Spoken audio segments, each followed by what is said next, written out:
Yes, I'm the one who did it. I'm the one who brought a hiking boot down on the face of the Virgin Mary. It wasn't in some fit of youthful rebellion or intellectual pride. I was 58 years old, a Sunday school teacher at St. Michael's, for 30 years, and the statue wasn't some grand church icon. It was a small plaster figure painted with gentle hands that sat on the mantel in my own living room. It was a gift from my mother. The crack of it shattering, that sharp final sound, was the only thing loud enough to drown out the screaming inside my own soul, a soul that had finally decided that God and his mother had left me all alone. You probably know someone like me. Maybe you are someone like me. I'm Helen. For most of my life, if you'd asked anyone in our small town to describe me, they'd have said devout. They'd have said a pillar of the community. I was the one who organized the church potlucks, making sure Mrs. Gable's famous casserole never clashed with Deacon John's green bean bake. I was the one who taught generations of children how to make the sign of the cross, how to fold their little hands in prayer, how to feel the love of God in their hearts. I believed it. I truly, deeply believed every word I taught. My faith was the bedrock of my life, the house I lived in, the air I breathed. It was structured, it was certain, and it was everything. My days were a rhythm of routine and service. Wake before dawn, a quiet prayer with my rosary, then tending to the house, to my husband, and preparing my lessons for the children at St. Michael's. I saw the world in clear terms. There was right and there was wrong, faith and doubt, salvation and sin. And in my world, the Holy Mother was the ultimate symbol of quiet strength, of suffering endured with grace, of a mother's perfect love. I had a half-dozen statues of her throughout the house, each one a reminder of that divine ideal. But the one on the mantel was special. My own mother gave it to me on my wedding day. She'd pressed it into my hands and said, "She will always watch over you, Helen, in your joys and in your sorrows." And for decades, I believed her. I would dust its delicate plaster shoulders, trace the serene line of its painted face, and I would feel a sense of peace, of being watched over. But behind the closed doors of that same house, a different story was being written, a story of sorrows my mother could have never imagined for me, a story that the serene plaster face on the mantel seemed to watch with a placid, unbearable silence. The pillar of the community was crumbling from the inside out. The woman who taught children about God's love was living in a silent hell, one marked by the heavy tread of her husband's footsteps on the stairs and the quiet, complicit turning away of a community that found it easier to admire my devotion than to ask about the bruises I so carefully concealed. I prayed. Oh, how I prayed. I knelt until my knees ached, begging for strength, for intervention, for a sign, and all I got was silence.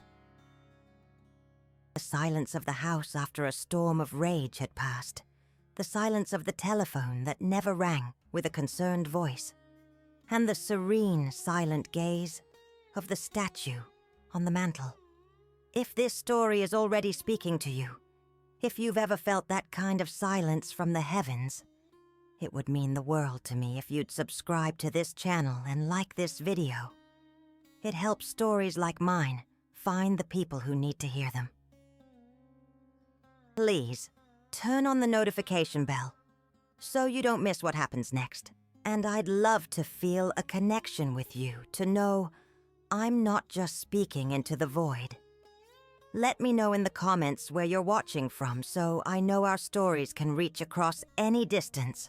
The last time was the worst, worse than all the others. I won't pollute your mind with the details, but It was the kind of final, brutal act that breaks not just bones, but the very spirit. As I lay there on the floor, long after he'd left for the night, the only thing I could see clearly through my swollen eye was the mantelpiece. And there she was, the Virgin Mary, a gift from my mother, bathed in the soft glow of a street lamp coming through the window. And in that moment I felt no comfort. I felt no divine presence. I felt a surge of ice-cold fury that was so pure and so powerful, it burned away every prayer I had ever uttered. I looked at that statue, at its downcast, passive eyes, and I didn't see the Mother of God. I saw a silent accomplice, a spectator who had watched my suffering for years and had done nothing, a symbol of a faith that demanded I endure, be patient, be gentle, while the world was tearing me apart. Slowly, painfully, I pulled myself up. My body screamed, but my soul was screaming louder.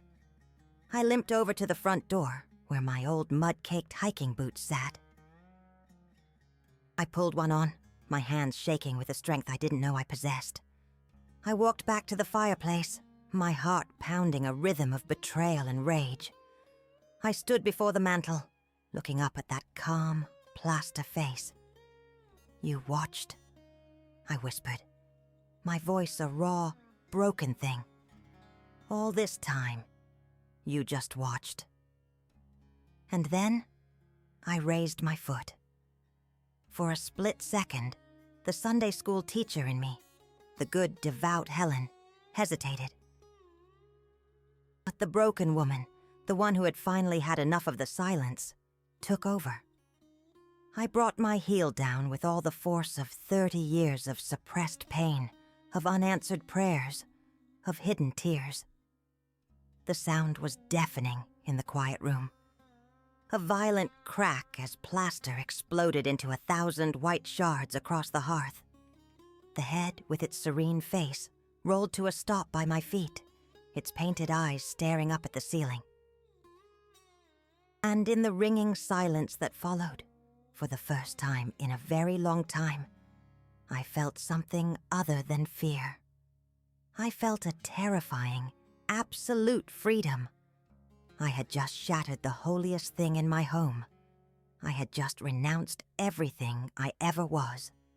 And I had no idea what was supposed to happen next. After the last shard of plaster settled on the floor, the silence in that room was heavier than any scream. It was a vacuum, pulling all the air, all the life, out of me. That terrifying freedom I felt for a moment. It curdled into pure, unadulterated panic. I looked at the pieces of the Virgin Mary scattered across the hearth like bone fragments. I had done that. I, Helen, the woman who taught children that God's love was as constant as the sunrise, had just committed an act of such violent blasphemy that my own mind could barely comprehend it. What now? Do I sweep it up? Do I try to glue her serene face back together? The thought was so absurd it was almost hysterical. I had just declared war on heaven from my own living room. There was no going back. I knew he would be home in a few hours. He would see the broken statue, and he would see the defiance in my eyes for the first time in 30 years. And I knew, with a certainty that chilled me to the marrow, that this time he would not stop. This time he would break me as completely as I had just broken that plaster figure. My body moved before my mind did.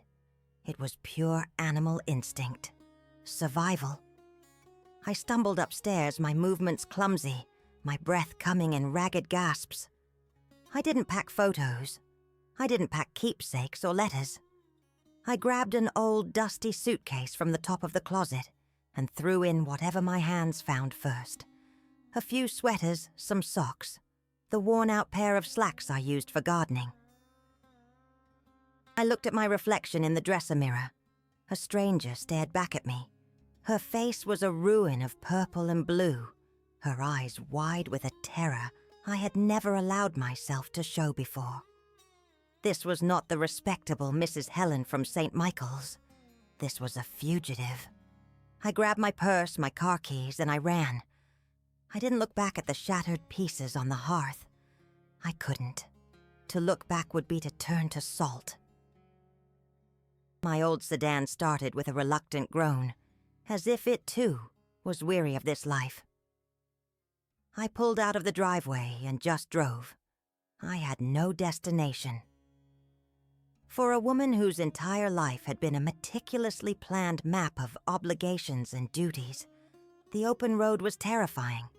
I took the first turn that wasn't toward the church, the second that wasn't toward the grocery store.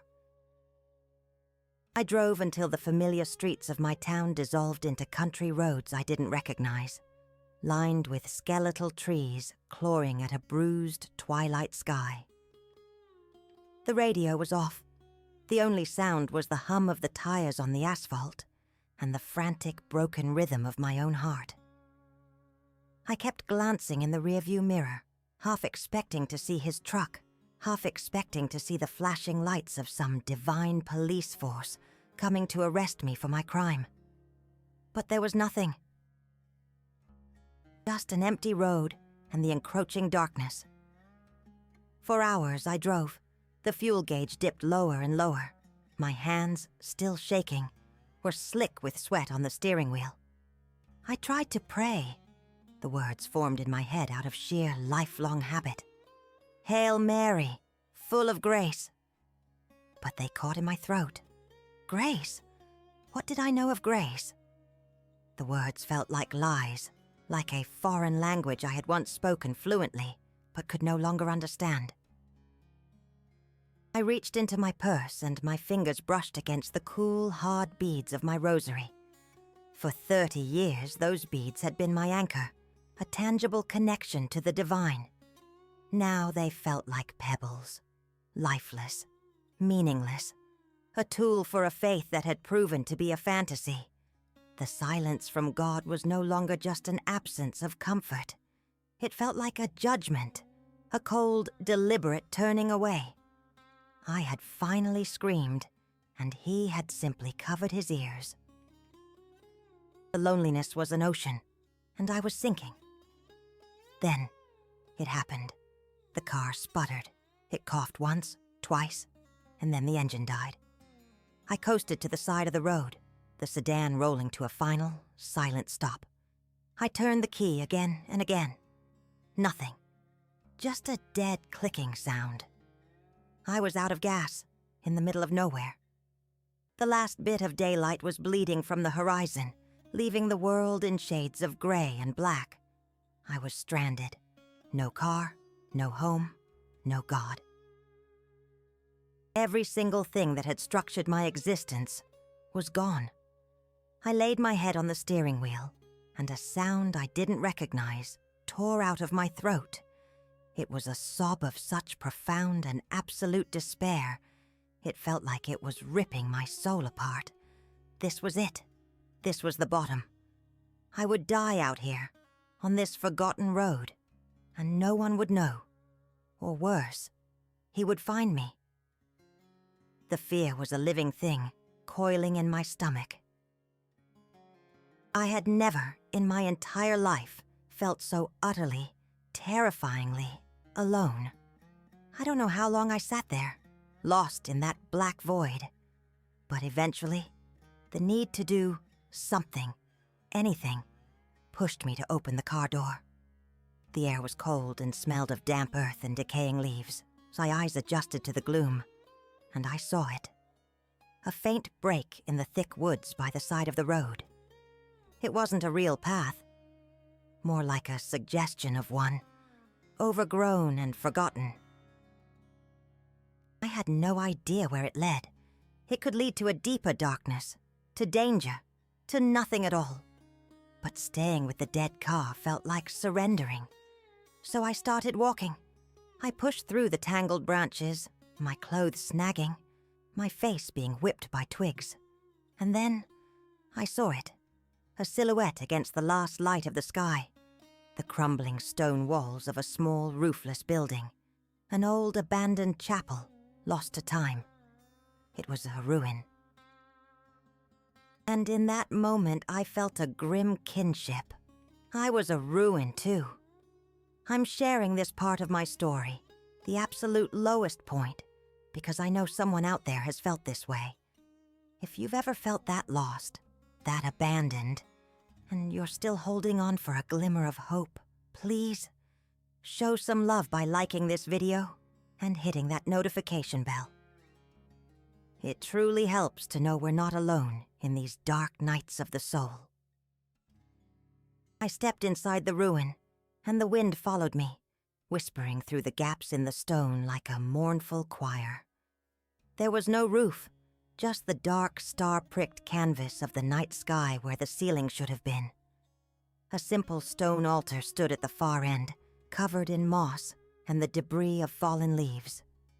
It was a grave, a tomb for a faith that had died, and it felt like the most fitting place in the world for me to be. I wasn't there to pray. I had no prayers left.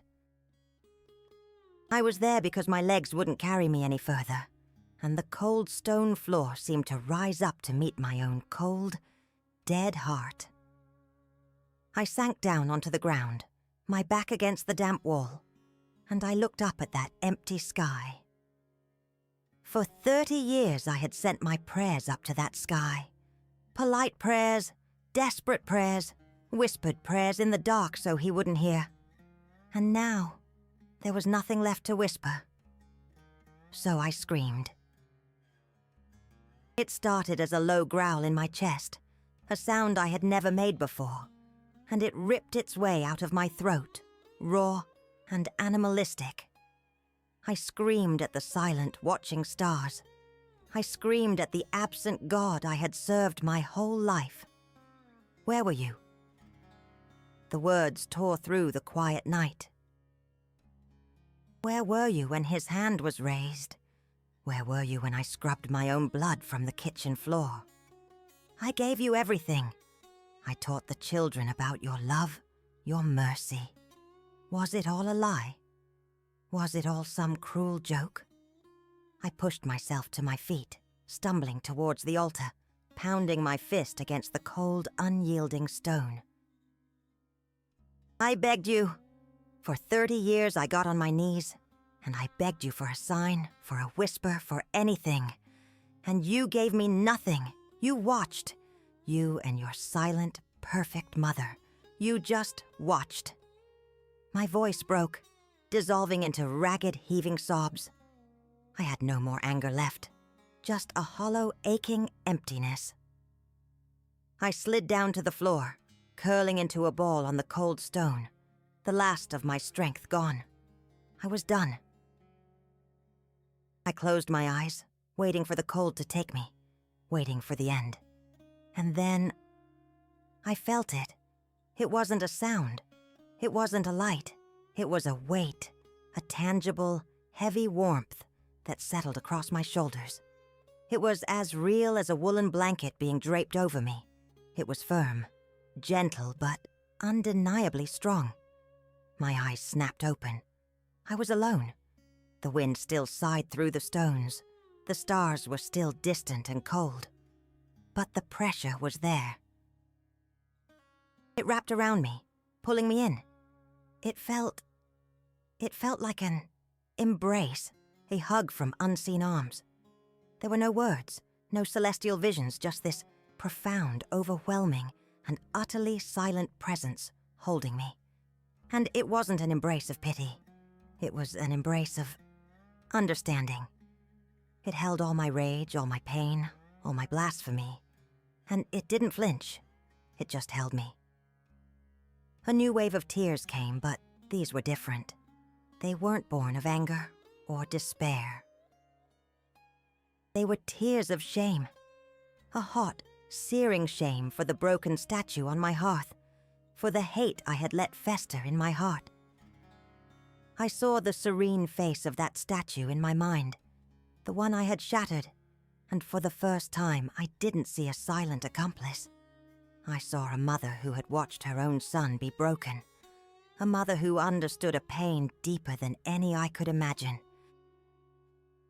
And in that silent, warm embrace, I felt a forgiveness so complete, so absolute, that it washed over me, cleansing the filth of my rage, and leaving behind a peace that made no logical sense. I wasn't alone. I had never been alone. The silence hadn't been an absence of God. It had been an absence of my ability to listen. I don't know how long I stayed there, held in that impossible warmth. It could have been minutes or hours. As the first hint of gray dawn began to soften the edges of the sky, the presence gently receded, leaving not a void, but a quiet strength in its place. I got to my feet, my body stiff and cold, but my spirit felt new. I walked back out of the chapel ruins, back to the deserted road, and as the sun finally broke over the horizon, I saw headlights in the distance. An old beat-up pickup truck rattled towards me, slowing as it drew near. An elderly man with a kind, weathered face rolled down his window. "You look like you're in a world of trouble, ma'am," he said, his voice raspy but gentle. "Need a lift to town?" I could only nod, my throat thick with emotion. I climbed into the passenger seat, the cab smelling of coffee and motor oil. As I closed the door, my eyes fell on his dashboard.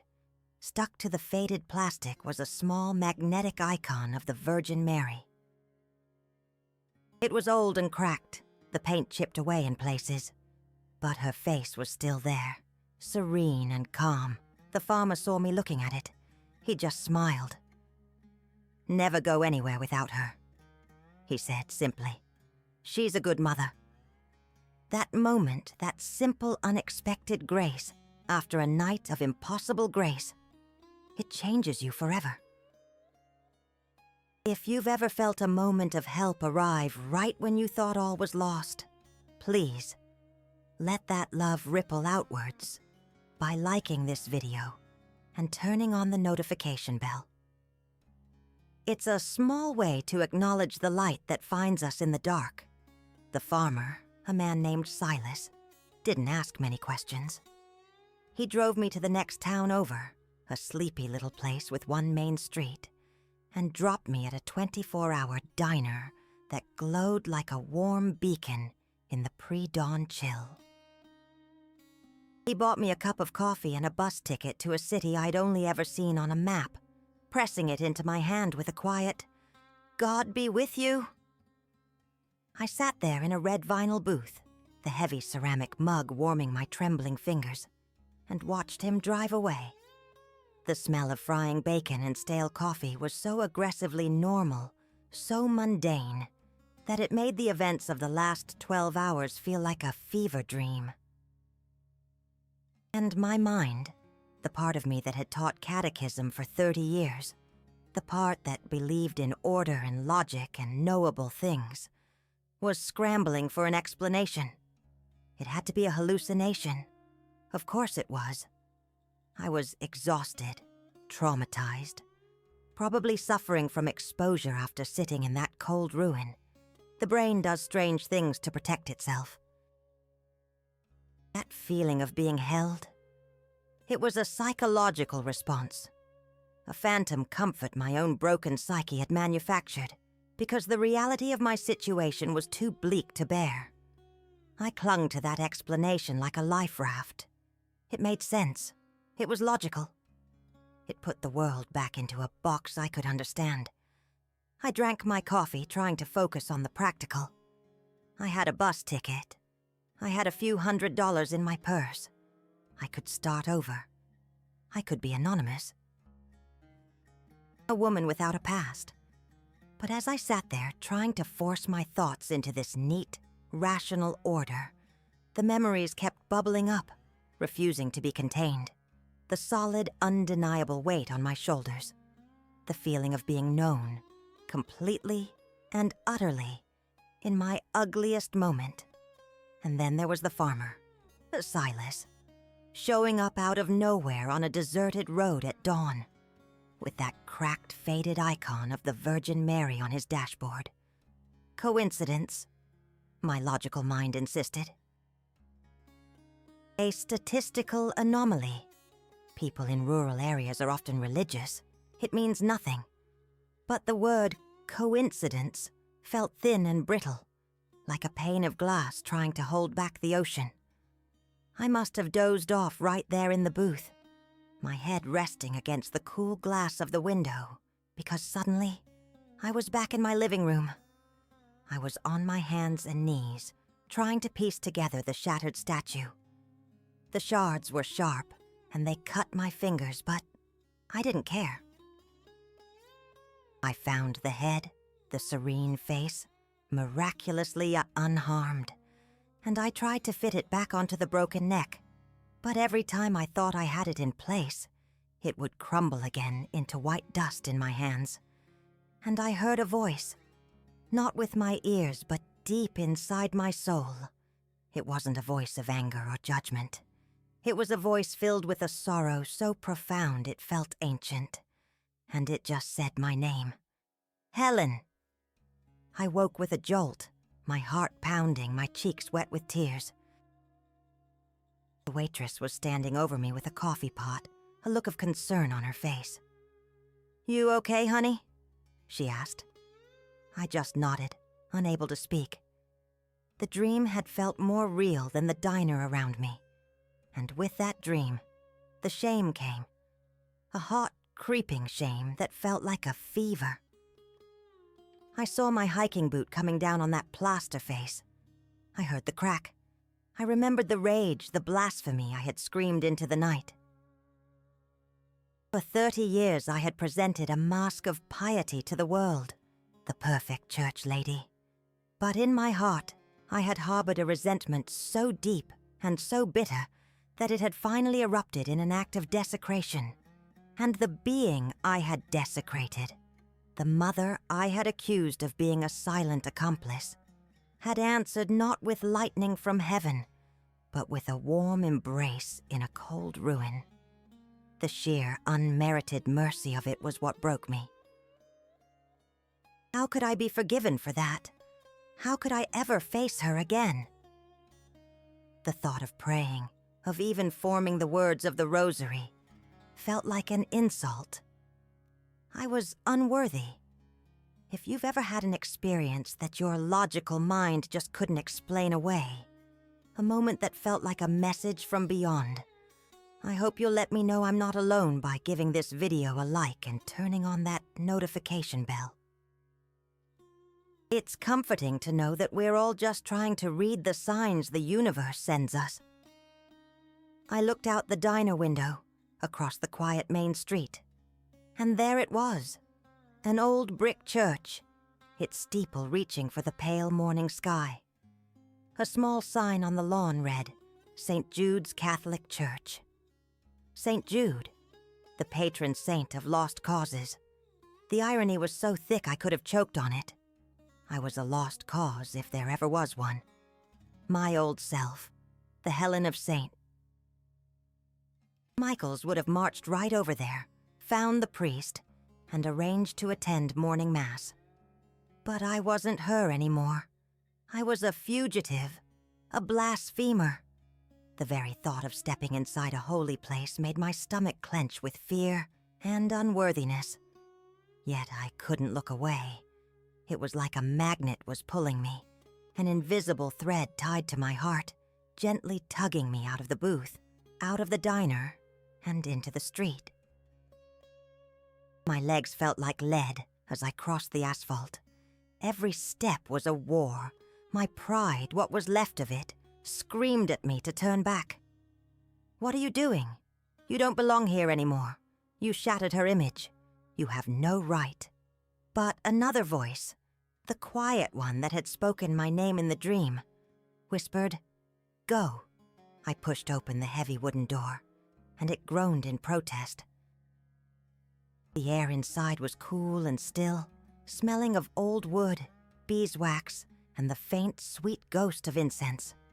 The church was empty, Sunlight filtered through the stained glass windows, painting jewels of color on the dusty wooden pews. It was so quiet, so peaceful, and I felt like a vandal, a thief who had broken into a sacred space. I couldn't bring myself to walk down the main aisle towards the grand altar. I felt the gaze of the crucifix on me, and I couldn't meet it. Instead, I crept along the side aisle, keeping to the shadows, my heart thudding against my ribs. And then I saw it. In a small alcove, there was a little side chapel dedicated to the Virgin Mary. A dozen votive candles flickered in their red glass holders, their small flames dancing in the gloom. And in the center, on a simple stone pedestal, was a statue. It was carved from wood, not plaster, and was larger than the one I had destroyed. Her hands were outstretched, her head was bowed slightly, her expression one of gentle, sorrowful compassion. I stopped. I couldn't move. This was it, the moment of confrontation. I stood there for what felt like an eternity, my shame and my memory of that warm embrace warring within me. Finally, slowly, I took a step forward, then another. I didn't kneel. I didn't make the sign of the cross. I just stood before her, a broken woman before a wooden image of a broken mother. I looked into her carved face, and the words finally came, not in a prayer, but in a ragged whisper that was swallowed by the silence of the church. "I'm sorry," I breathed. "I was in so much pain. I didn't know. I'm so sorry." And as the words left my lips, something inside me shifted. A knot of grief and rage I had carried for 30 years finally, quietly, began to untangle. I didn't see a vision. I didn't hear a voice. But I felt that same peace from the ruins steal over me. A quiet acceptance that didn't need to be explained or rationalized. It just was. That apology, whispered in the silence of an empty church, wasn't the end of the story. It was the first word of a new one. A story I had to learn to write one painful, stumbling step at a time. I went back, not to my old house, never again to that house. I went back to my town.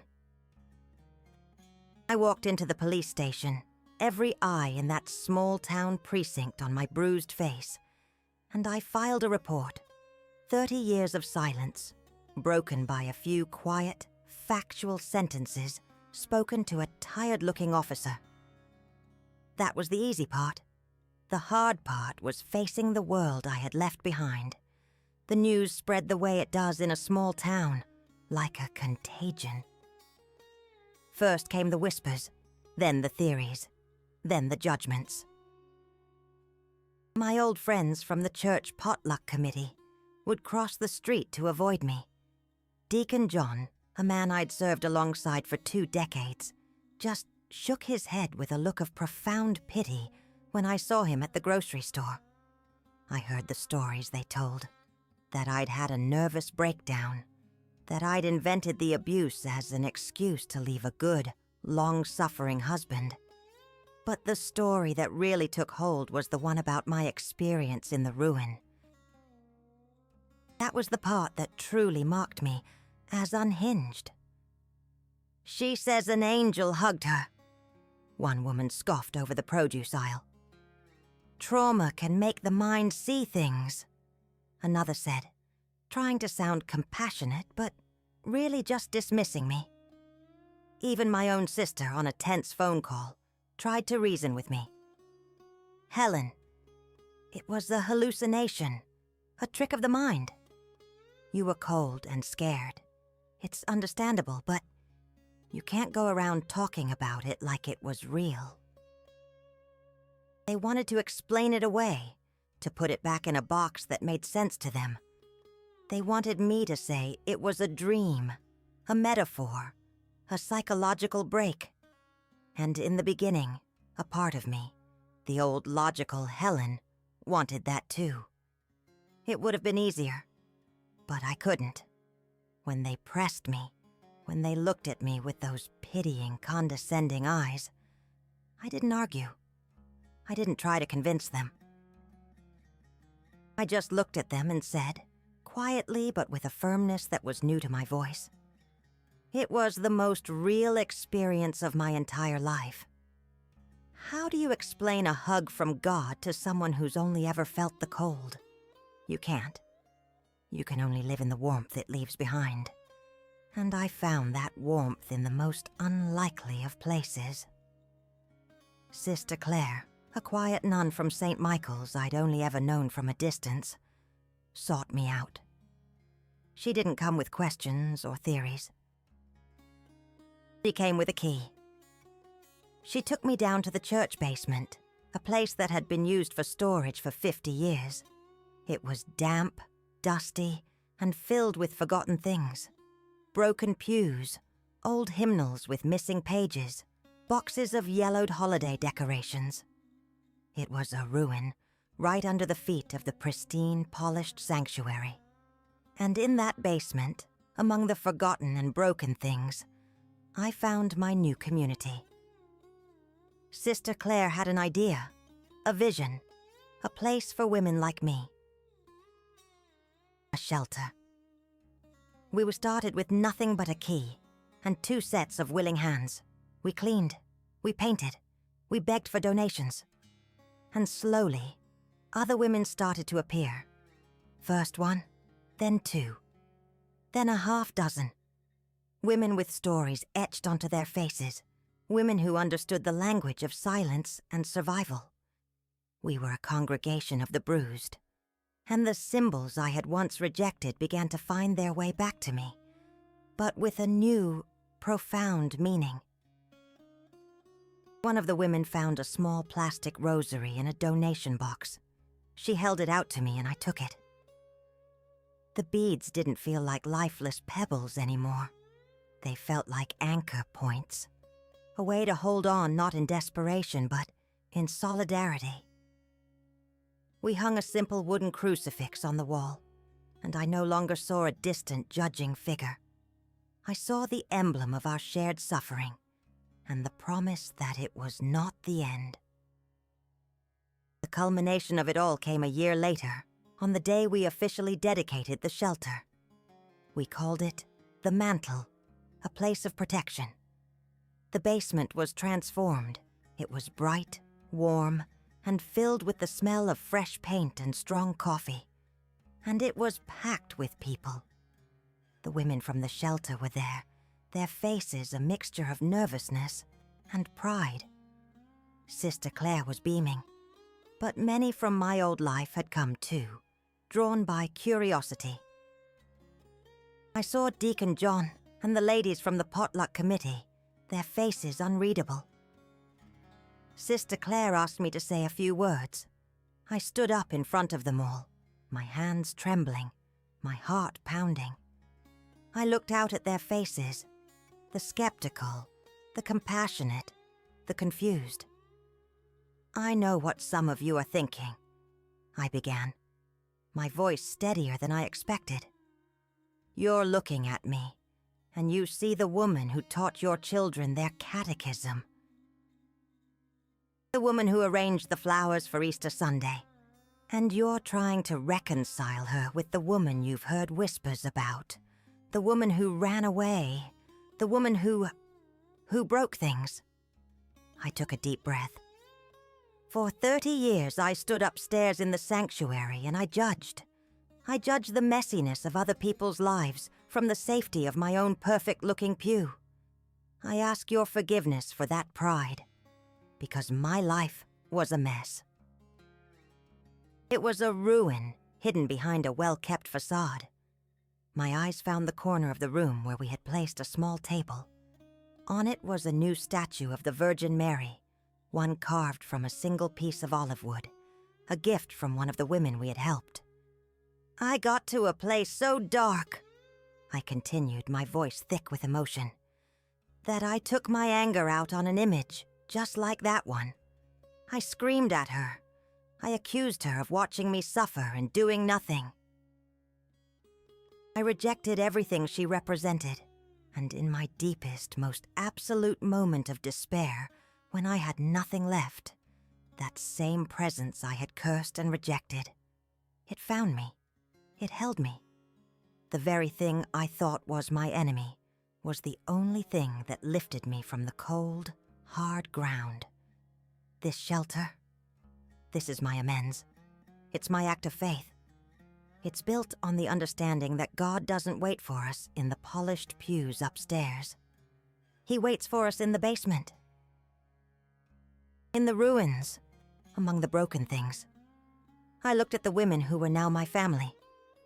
He is here, with us. My faith isn't a pristine statue on a mantelpiece anymore. It's a mosaic, made from the broken pieces of my life, held together by a grace I will never understand. It's not about changing religions. It's about a complete and total change of heart. It's about letting mercy find the ugliest parts of you and transform your pride into humility, your rebellion into a living, breathing faith. If this story has touched a part of your own journey, if you believe that grace can find us even when we feel we least deserve it, let your amen be a like on this video. It's a small way of shining a light in the world. Please, turn on the notification bell as your own small act of faith so we can continue to share these moments of hope together. And I truly want to connect with you. In the comments below, I don't want to know just where you're from. I want you to share one word that describes what faith means to you in this moment. Your word might be the very thing someone else needs to read today. Thank you for listening.